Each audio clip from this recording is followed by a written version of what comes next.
Hi, Genki Call here with your Soulforge offerings for the week of March 13th, 2023. All right, let's go over the legendaries first. I'm going to skip right over the mythics and go over the legendaries first. But before that, I have to tell you, we have a new mythic cycle starting in the Soulforge next week. Next week we will have Medusa and Scoprio in the Soulforge, and two others. I don't know what the others are going to be because we're starting a new mythic cycle. They could be anything, including ones that are in the Soulforge this week. Shouldn't be the ones in the... But, you know, keep this in mind when you're deciding what to craft this week.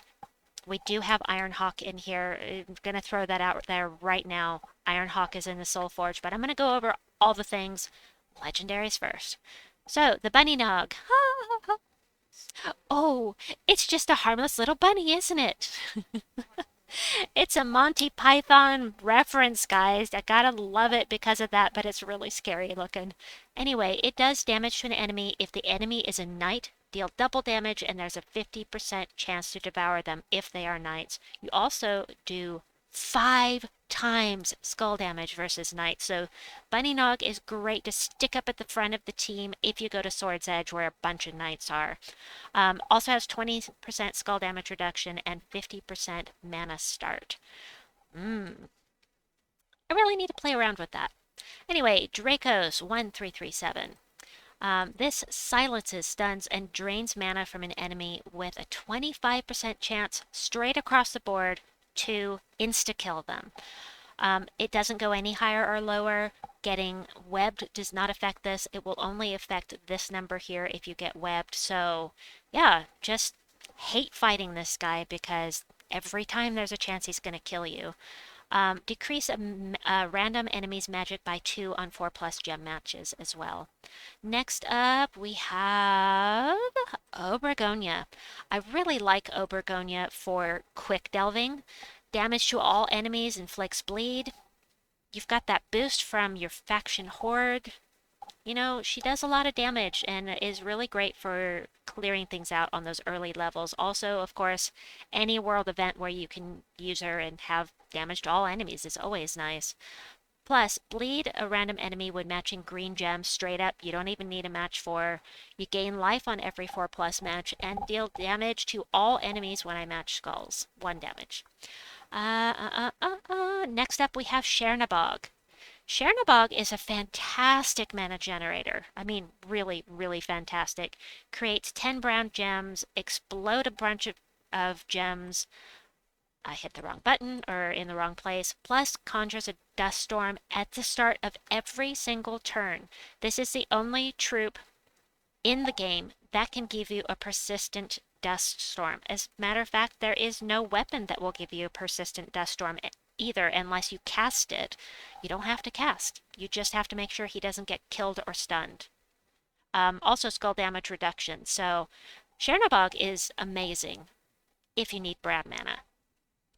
So if I were going to recommend any legendary to craft in this batch, I would say definitely Chernabog, but 800 diamonds is really steep and those diamonds are hard to come by. So I highly recommend save your diamonds unless you have a specific team that you want to use a legendary on, or you need it for your kingdom power levels. I generally say don't spend the diamonds. Use them for weapons or use them for your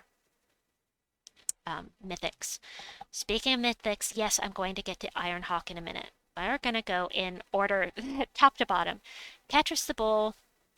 I like Ketris the Bull, except that it's splash damage. Now, splash damage can hit at most 3 enemies. They have to be touching. If there's a space between the one that you hit and above or below, it won't touch them. It has to be touching. But splash damage boosted by attack, life, and armor, it's great. It is really nice, but like I said, you can only hit 3 enemies, and if I'm going to do AoE, I want it to hit the entire team. So, but with proper boosting and using it with, what's his name? Ferocity, the Guild Guardian. It's great. I have to cough. Next up is Vash'Dagon. Vash'Dagon was used originally. Most people used Vash'Dagon just for his third trait of cursing a random enemy when matching brown gems. That made him great to run with High King Irongut when delving, because that curse makes it so that things that are immune to devour can be devoured if they're cursed. Also, curse removes any positive status effects like submerge.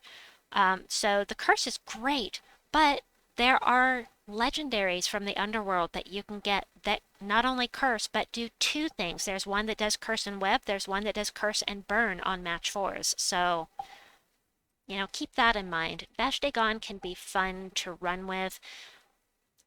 I mean, he's kind of gimmicky.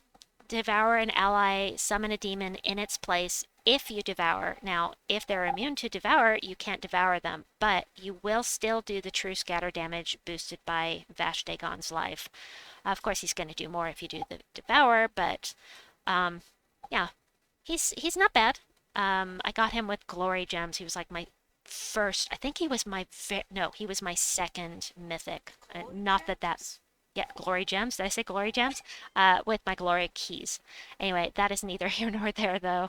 Always here. Okay, Ironhawk. Ironhawk. At the end of this video, you will find thumbnails in the last 15 seconds of this video showing you how to use Ironhawk to the best of his ability. It is the best troop in the game for quick explorers, for vault events, because of this final trait. Deal 5 damage to all enemies when an ally casts a spell. There are troops in the game that are empowered and get an extra turn. Greed and Sister Superior. And then Dust Devil, you have these things combined and you can just destroy a level 1 explorer without having to worry about your magic level, without having to worry about your medals. You don't have to worry about anything. You just click, click, done. Done with the level 1 explore battle. But there are, like I said, videos at the end that will explain that. He also can be used for other things, which is what the extra video will be for. But Ironhawk, if you want to do those vault events and kill those vault events, Ironhawk is really amazing for that. And double Ironhawk is even better. And I think that is it. Nope, Tourmaline. Now, the reason Tourmaline is on the thumbnail, Vash'Dagon could be considered better than Tourmaline. It's all a matter of opinion. But I believe this is the first time that Tourmaline has been in the Soulforge. He does damage to all enemies, drains 4 mana from all enemies, boosted by gargoyle gems. He creates a good gargoyle gem whenever you match 4+, and he has this summons of this annoying thing that I hate fighting, and then reflect 25% of skull damage as well. So I actually think that Tourmaline is more useful than Vash, really, because there are other troops that can replace Vash, but again, personal opinion. So anyway, that's what we've got for the troops. Next up is the weapons. Weapons, weapons, weapons! First, the Golden Sun. This is going to eliminate all armor, from an enemy. You gain gold, your magic, this number right here, +1. Gain gold, boosted by the armor eliminated. It's a 3-to-1 ratio, but you can get quite a bit of gold from it. It's good to run with a gold-based team. Anything that gets a boost from the gold is going to be nice for, but it does eliminate all armor, so that's a pretty good thing. There are better weapons to use that will remove all armor, but if this is the only choice for removing all armor, could be used in this week's event as well. So next up is Orpheus's Verse. I did make one team using this. This is one that does damage to an enemy boosted by human allies. So if you have all humans, then you get a ×6 ratio for every single human on your team. You're going to create 6 blue and yellow gems for each human ally. That was redundant, but you get what I said. You get what I meant, right? Next up is the Pendant of the Empire. This is one of the cheap 75 diamond weapons. These are really good to craft if you're lower level so that you don't get weapon blocked. Getting weapon blocked, it's the hardest block to a power level in the game. It's not pets, it's not mythics, it's the weapons. Because the only way to get the weapons is to come to the kingdom where you need it. So if you get weapon blocked, you're out of luck until we go back to that kingdom. Anyway, remove all blue gems. You will not get any mana out of it, but you will deny it to your enemy and boost your spell. And if the enemy is from Leonis Empire or it's the battles in Leonis Empire, you do double damage as well. You also bless the first enemy when you cast it, and you do a little lightning strike where just do a tiny bit of damage to each enemy and break barriers as well. Next up is the Chris Hook. This one is just like the human-based one, but this is Leonis Empire allies only. If I were to choose one, I would go with the one for humans instead of Leonis Empire, because how often do you create teams just for Leonis Empire? But this is a mix of 6 brown and yellow gems for each Leonis Empire ally. And let's see, the Fleur de Lion.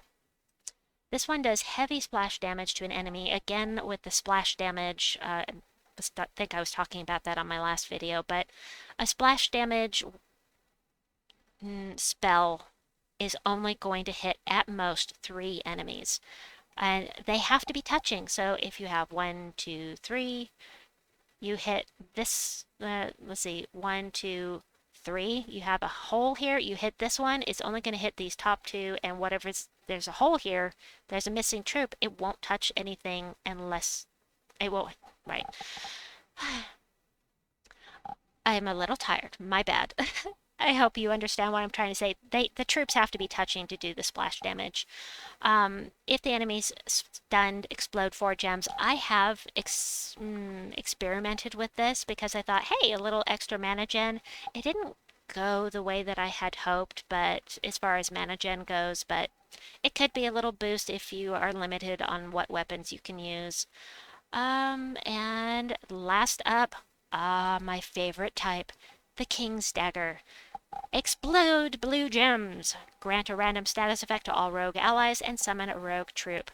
Now, all I look at with explodey weapons are the colors that it uses first, and then I look at what color it explodes. So I use those 2 things to help me when I'm creating teams. After that, I start looking at the upgrades, but I love the splody weapons. They're my favorite thing because I like that mana gen. It's my play style. That's what I like. So my personal preference, if you can only craft 1 weapon, if you're low on gems, then go for the pendant. But if you can choose, then I would go for the King's Dagger first, and I would go for Orpheus's verse after that. Anyway, that is my video for you. I hope that you enjoyed it. Check out one of the other videos that's popping up on the screen now. If you feel like it, please like and subscribe, and we'll see you soon. Bye!